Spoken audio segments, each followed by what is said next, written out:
Palestina, o Big Festival 2022. Daqui a pouco, às 20 horas, vai rolar a cerimônia do Big Awards ao vivo no Auditório 1, com transmissão simultânea aqui no Auditório 2, caso lá esteja muito cheio, então vamos pra cá.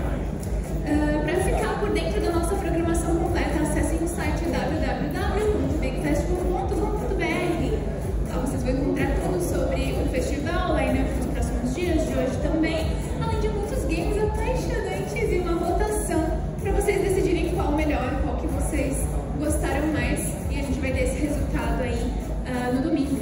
Então, vamos para o nosso próximo painel, que faz parte do line-up Big Dev e é um oferecimento do Magalu. Em seus mais de 15 anos de carreira, Mark Venturelli já viu muitas mudanças de paradigma, muitas tecnologias disruptivas e muitas promessas visionárias para o futuro. Algumas dessas promessas se concretizaram, enquanto outras passaram muito longe disso. Hoje, muitos tentam vender suas ideias do que seria o futuro da nossa disciplina. Será que esse futuro tem fundamento ou é apenas especulação?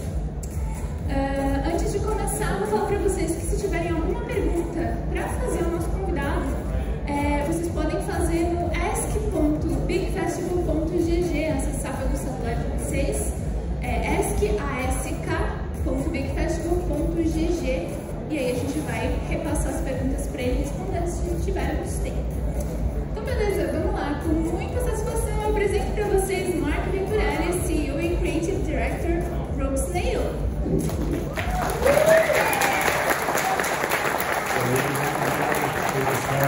Tudo bom, gente? Bom, prazer estar aqui virtualmente. Infelizmente, queria estar com vocês aí em pessoa, mas peguei Covid. Obrigado à organização do evento por me permitir participar aqui remotamente. Como a gente está acostumado lá na Rogue a fazer tudo remoto. E, bem, são 45 minutos, eu tenho muito conteúdo para passar, não vai dar tempo de fazer perguntas, eu vou tentar fazer numa velocidade razoável tudo isso aqui. Então, sem mais delongas, vamos lá. Em primeiro lugar, quem sou eu? Muita gente que eu vi ali na palestra, o sneak peek que eu tive já me conhece, mas eu sou o Mark Venturelli, eu sou primariamente game designer. Eu fui fundador da Critical, eu fiz o game design do Chrome Squad com meus amigos da Behold Studio, e eu fundei a Rogue Snail, e hoje atuo como CEO da Rogue Snail. E, na verdade, eu enganei vocês. Na verdade, está no próximo slide. Não enganei vocês ainda não, mentira. Mas, eu sou velho, gente, isso que acontece. Inclusive, esse slide é exatamente sobre isso, né? Eu sou bem velho, eu tô há 15 anos aqui já na indústria de jogos brasileira. Eu já vi muita coisa acontecer desde 2007 até hoje, 2022. A gente viu social games, quando estava começando, inclusive, me falaram que social games era o futuro. E a gente está querendo fazer jogo pra Steam, a gente é idiota de estar fazendo isso. A gente viu aparecer jogos mobile, motion, free to play, cloud gaming, VR. Todas essas coisas foram passando. E como vocês puderam ver aí no briefing dessa palestra, eu vou falar sobre algumas coisas novas aí que estão aparecendo. Talvez em outras palestras vocês tenham visto ou não hoje ali pelo evento. Então essa é a parte que eu enganei vocês. Então o nome da minha palestra não é o futuro do game design. Eu fiquei com medo de talvez não aprovar a minha palestra. Se eu falasse que o verdadeiro título dela é porque NFT é um pesadelo.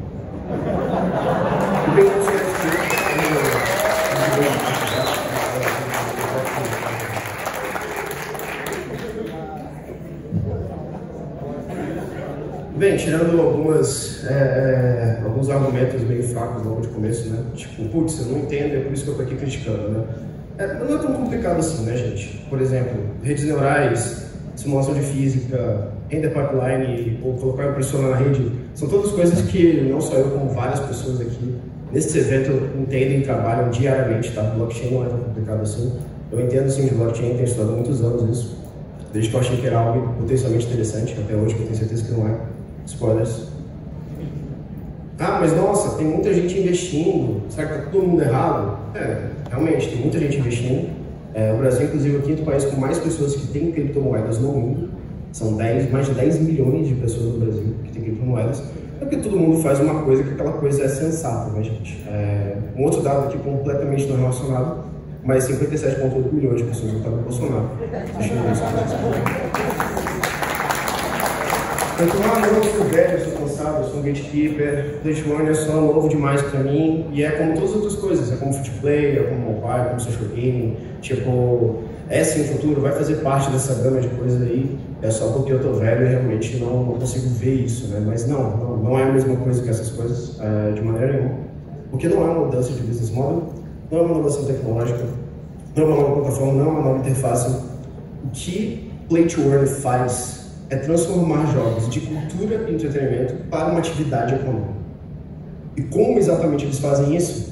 Bem, aperta o cinto aí, porque eu vou ter que fazer rápido esses slides, a gente vai passar em economia, já passar em filosofia, já passar em política, mas eu juro por Deus que isso tem a ver com game design em algum momento.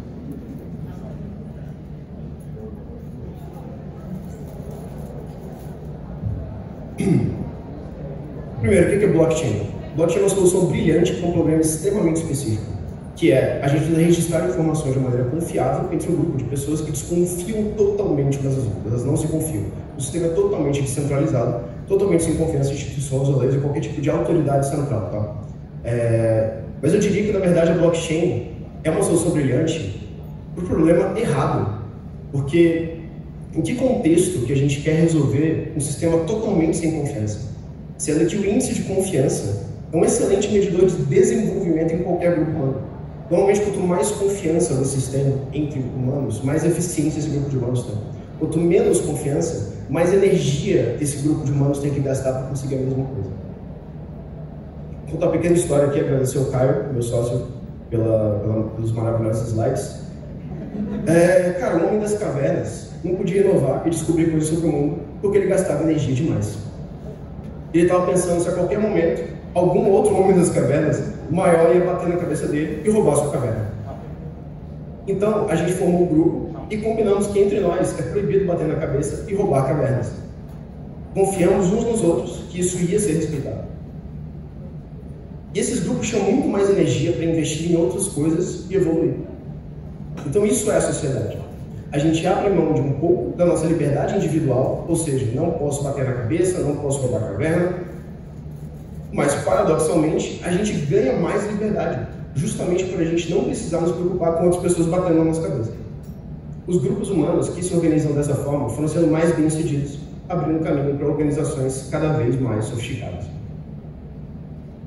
De maneira geral, quanto maior o nível de confiança, mais desenvolvimento a gente observa. Os países mais desenvolvidos têm maior índice de confiança, os menos têm menor índice de confiança. E o índice de confiança ele é fortemente positivamente relacionado, quer dizer, quanto maior, né, mais essas coisas acontecem. E quando eu digo índice de confiança, gente, é confiança nas outras pessoas, confiança em instituições, confiança na polícia, confiança no governo, todas essas coisas. Maior PIB per capita, maior nível educacional, menor desigualdade social. Quanto menos confiança a gente tem, mais energia a gente precisa gastar para fazer as coisas. Imagina se eu moro com alguém com quem eu não confio absolutamente. É um pesadelo, eu preciso trancar minhas coisas, eu preciso botar uma câmera em casa, eu preciso fazer, esconder o que eu tenho de valioso, fazer um check-up toda vez antes de sair de casa, depois que eu chego em casa para ver se alguma coisa minha foi pega. Eu preciso ficar desconfiado de si, eu preciso trancar minha porta, se minha porta não tiver chave, eu preciso fazer uma chave, e por aí vai. Eu gasto muita energia para morar com alguém que eu não confio.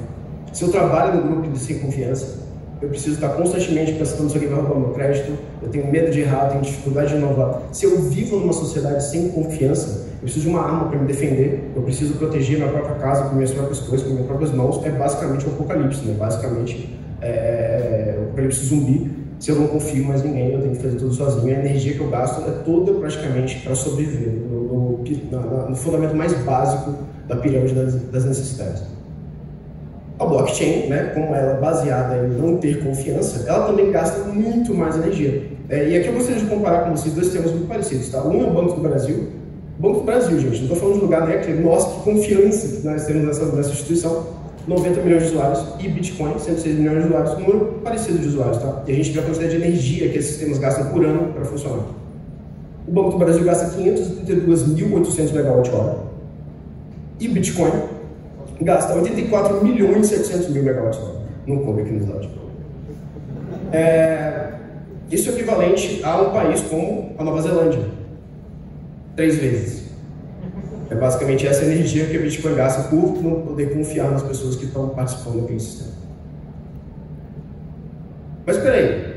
Se blockchain é uma ferramenta para um mundo sem confiança, se o blockchain é uma ferramenta cujo único ganho dela real é numa situação onde a gente tem um índice zero de confiança e a gente quer um mundo com mais confiança, Por que a gente está dizendo que o blockchain é o futuro? Por que a gente quer usar blockchain em tudo? Como a gente pode ter errado tanto?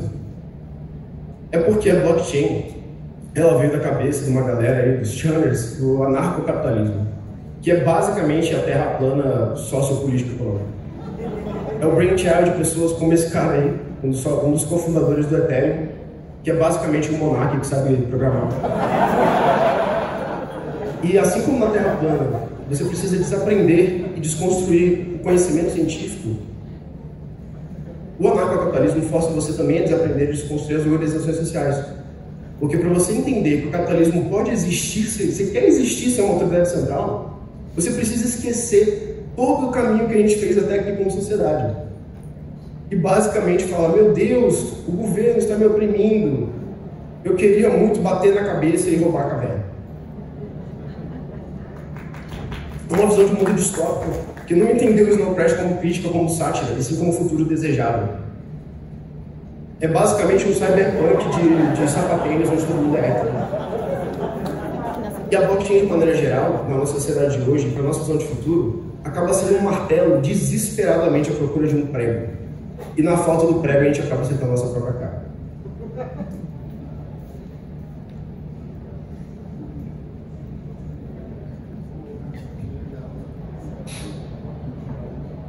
O cripto e o NFT são atividades econômicas especulativas. Por que isso é ruim? Por que a gente regula cassino? Por que não pode esquema de pirâmide? Porque como atividade econômica, a especulação financeira é improdutiva. Vou contar outra história para vocês. Mais uma vez, obrigado ao Caio pelos belos slides. Imagina um monte de fazendeiro que bota a colheita no mercado para trocar por outros itens, por outros serviços. No final do dia do mercado, toda a energia colocada nessa colheita, ela gera valor para todo mundo na sociedade, sabe? Mas, se ao invés disso, esse monte de fazendeiro pega toda a colheita, bota uma rodinha entre eles e gasta um dia inteiro disputando quem é que vai ficar com aquela colheita, no final do dia, a sociedade perdeu um dia.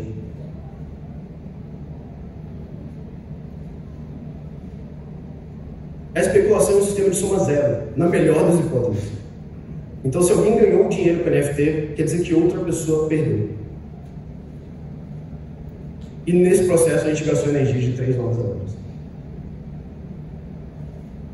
Já desenvolver jogos não é uma atividade especulativa. Ainda. Né? Para desespero dos patrocinadores desse evento. Desenvolver jogos entrega valor porque ele supra a necessidade humana de cultura, entretenimento, educação e escapismo. O play to earn, ele transforma o jogo em atividade econômica. E por isso, os jogos perdem seu valor intrínseco. A criação e o consumo de jogos acabam envolvidos num círculo, onde eles se tornam ambos atividade especulativa. E esse círculo é um sistema de soma zero ou pior, né? Sem benefício para a sociedade. Por que isso acontece? A gente vai finalmente falar de Nintendo.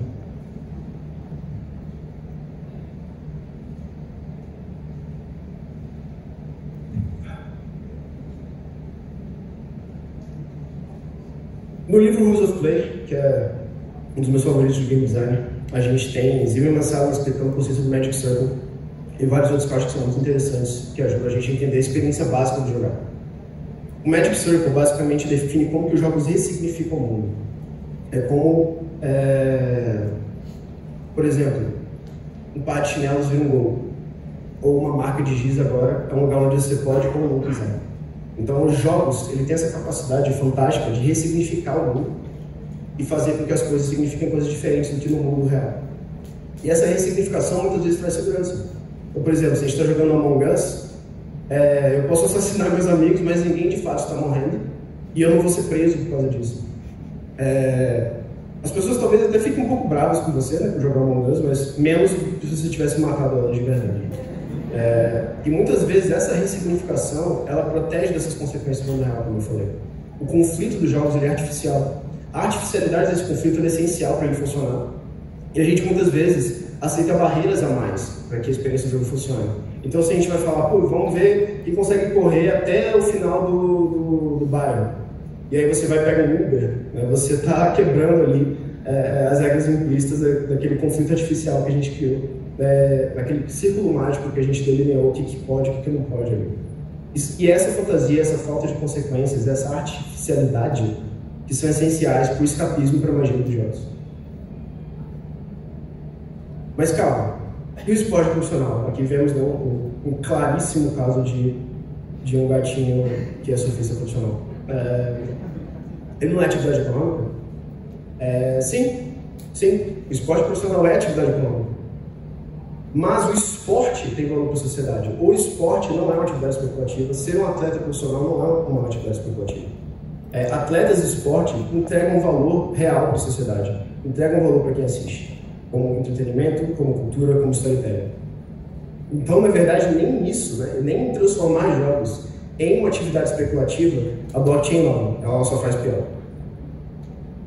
Por falar em só fazer pior, coisas que, né, não são novas, vamos para uma lista de coisas possíveis que blockchain teoricamente faz para jogos. Foi engraçado, eu teve uma palestra antes da minha ali no banco principal, fizeram essa pergunta para o pessoal do blockchain e você vai responder. Porque de fato não é nada. Né? Então vamos lá. Primeira coisa, né, comercializar itens in-game, os TF2 e de vários jogos como. Mas, comercializar jogos que a própria comunidade cria, User-Generated Content, né? UGC. Counter-Strike, por exemplo, né? Tipo, Counter-Strike inventou NFT 10 anos atrás. Comercializar experiências inteiras, então. O Roblox faz isso. Ligado? Putz, eu quero fazer um jogo inteiro, eu quero fazer a experiência inteira e tal. Eu quero ser um criador e ganhar dinheiro com minhas criações. Tá lá. Funciona, não precisa de blockchain para isso.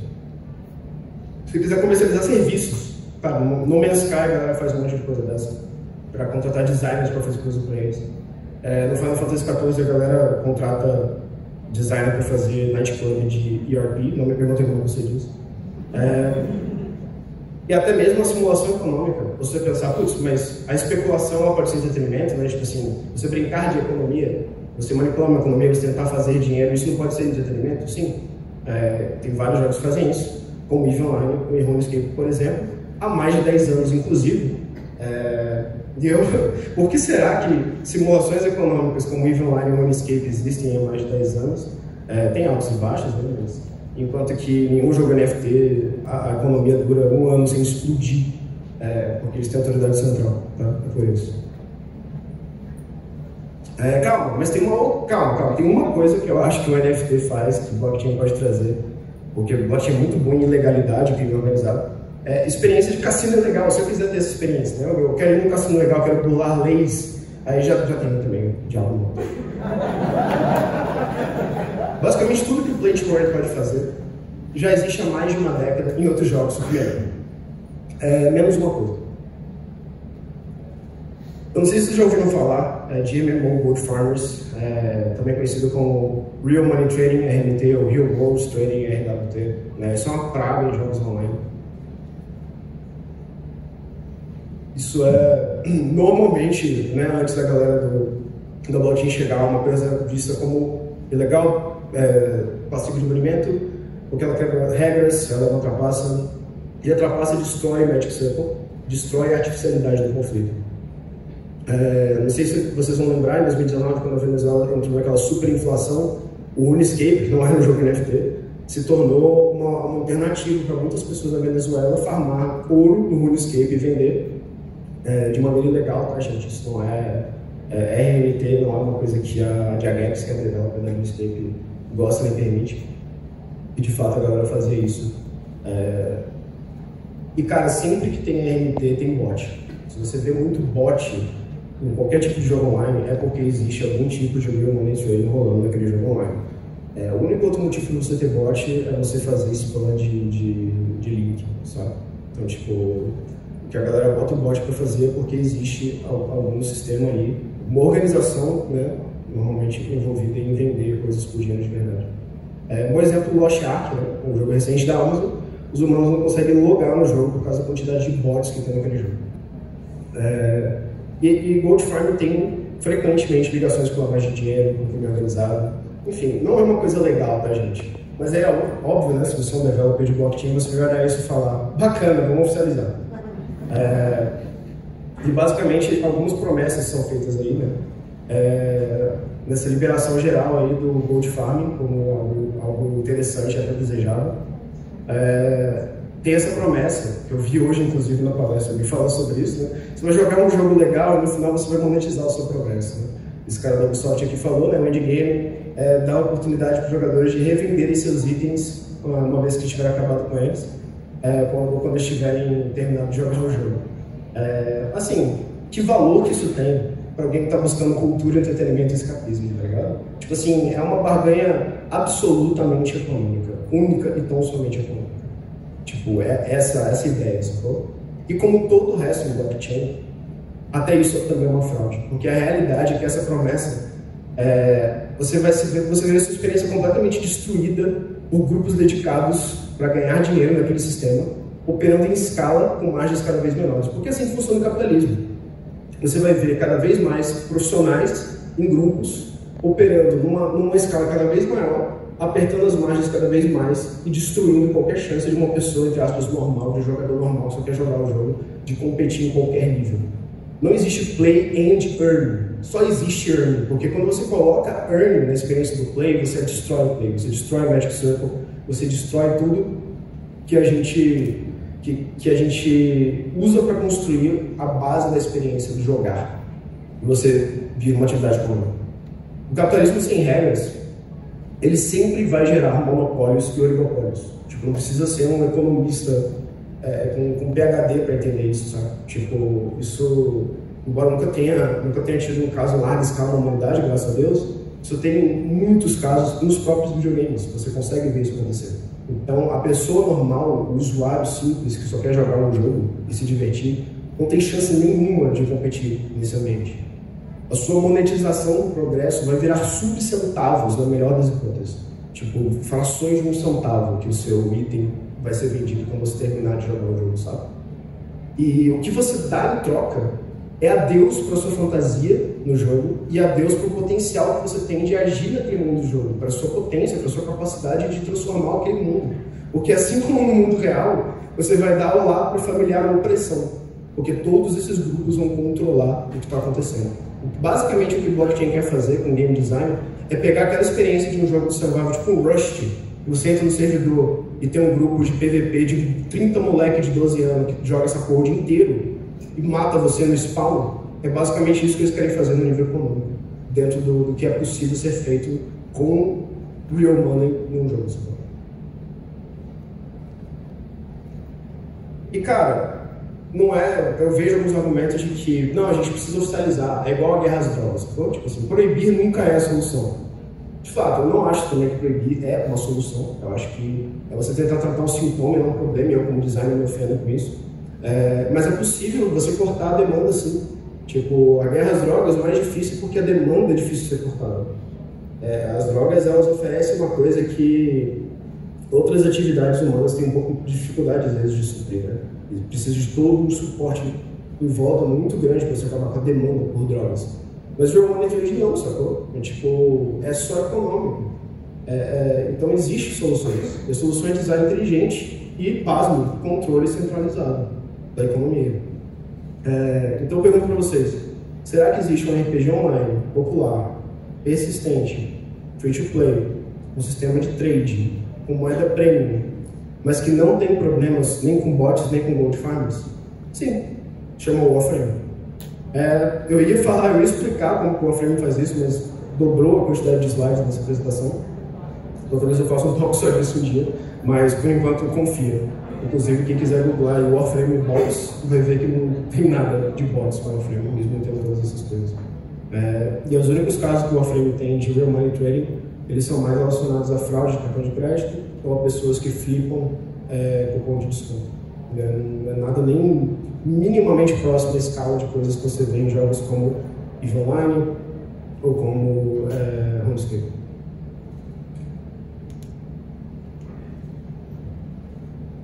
Mas calma. Será que eu estou esquecendo alguma coisa? Será que tem mais algum grande e maravilhoso valor que blockchain game vai oferecer para a nossa indústria? E um metaverso, hein?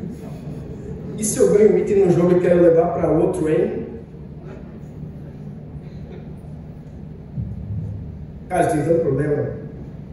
Primeiro, uma coisa que é um pouco difícil da galera dos entusiastas do blockchain entender é que a descentralização é incompatível com as megacorporações, tá? Ela só quer uma desregulamentação. Então a ideia de que você tem companhias como a Meta, querendo ter um metaverso, de que esse metaverso vai ser minimamente parecido com o seu sonho anarcocapitalista, é zero.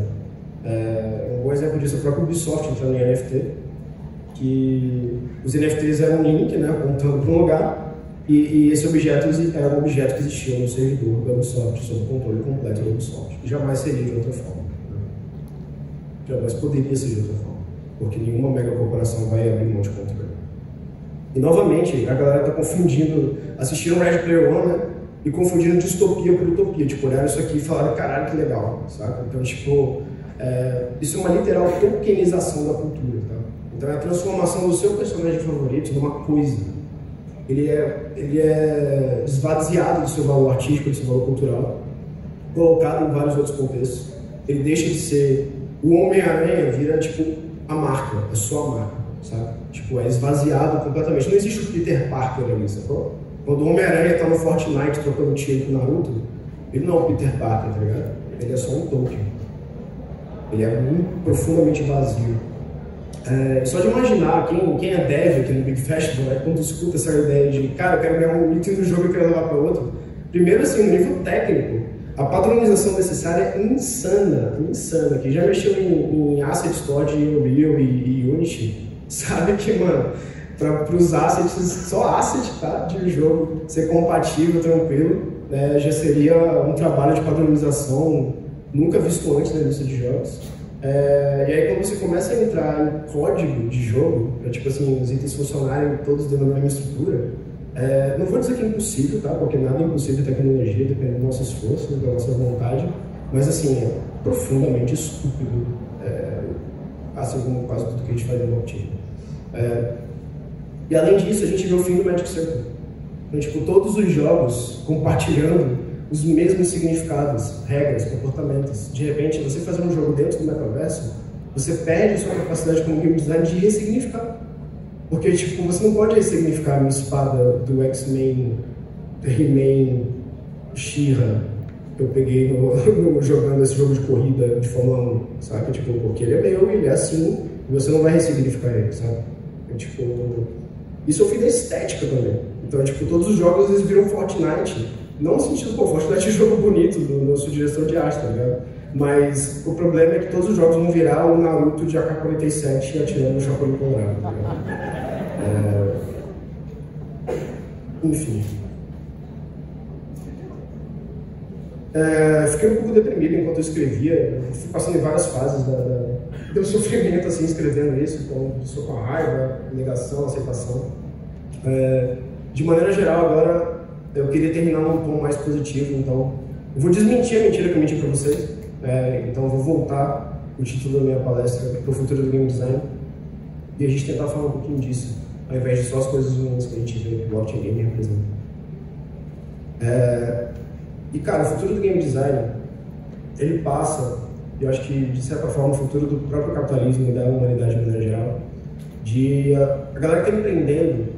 E eu digo isso como empreendedor, tá? Inclusive eu digo isso como um conselho de empreendedor para quem quiser empreender, que ganhar muito dinheiro não é o objetivo, a menos que você seja fraco, sabe? Tipo, se você quer realmente ganhar muito dinheiro, você tem que entender ele como consequência de entregar muito valor para muitas pessoas.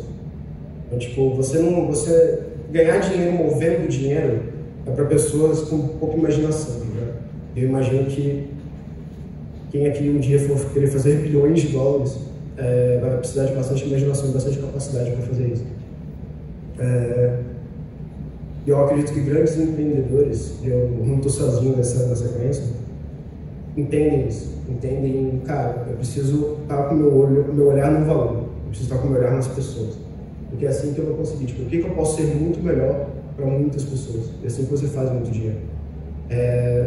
E os desafios que a gente tem no século XXI, os desafios que a gente tem na nossa frente no futuro, eles não pedem blockchain, eles com certeza não pedem nenhum tipo de sistema que é baseado no seu core em desconfiança e muito menos em especulação.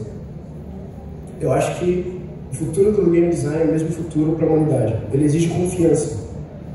Soluções que são baseadas em confiança para serem sustentáveis, para serem humanas e infinitamente escaláveis. Esse tipo de solução que a gente, como game designers, tem que pensar. Blockchain game não só não oferece nada disso, blockchain game é uma ameaça a tudo isso.